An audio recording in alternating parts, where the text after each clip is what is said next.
Assalamualaikum warahmatullahi wabarakatuh. Perkenalkan, nama saya Rizka Nasution. Di sini saya akan menjelaskan tentang iptek dan peranata sosial. Apa sih iptek itu?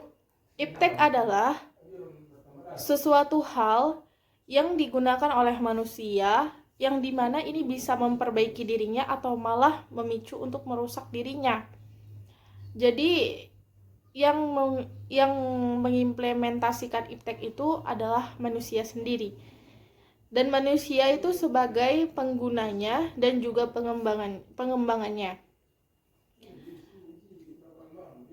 Nah, sekarang itu kita udah masuk ke industri 4.0, di mana semuanya itu menggunakan jaringan, menggunakan internet. Dan sebentar lagi kita akan masuk ke industri 5.0, di mana 5.0 ini kita sudah menggunakan robot untuk sebagai aktivitas manusia. Selanjutnya itu iptek juga udah mulai membentuk budaya masyarakat. Seperti yang kita ketahui, budaya itu artinya itu kebiasaan. Kebiasaan itu dari kegiatan-kegiatan yang berulang-ulang kan. Nah, contohnya itu kita bisa lihat kita ini udah di industri 4.0, di mana semuanya itu udah menggunakan jaringan, udah menggunakan internet. Dan itu termasuk ke salah satu kebiasaan atau ke kegiatan yang berulang-ulang, itu sudah termasuk ke budaya gitu.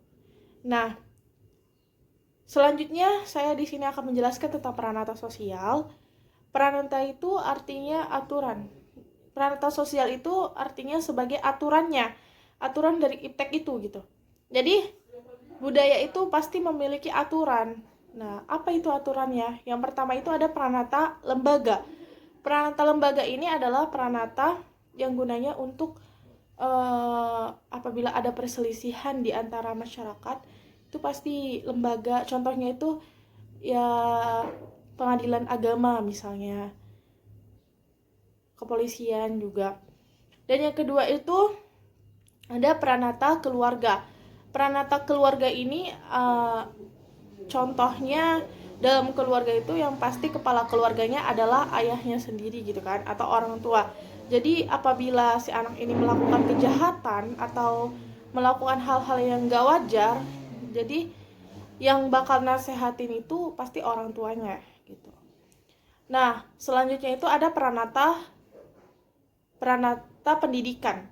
Peranata pendidikan itu contohnya itu yang memegangnya itu Kementerian Pendidikan dan Budaya.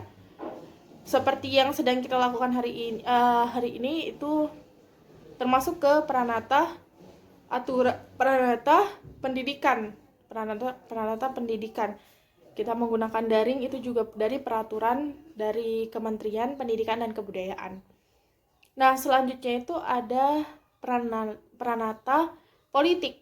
Jadi peranata politik ini contohnya ketika kita pemilu itu pasti yang dipakai itu KPU dan juga Bawaslu. Nah, mungkin itu saja yang dapat saya sampaikan. Kurang lebihnya saya mohon maaf. Assalamualaikum warahmatullahi wabarakatuh.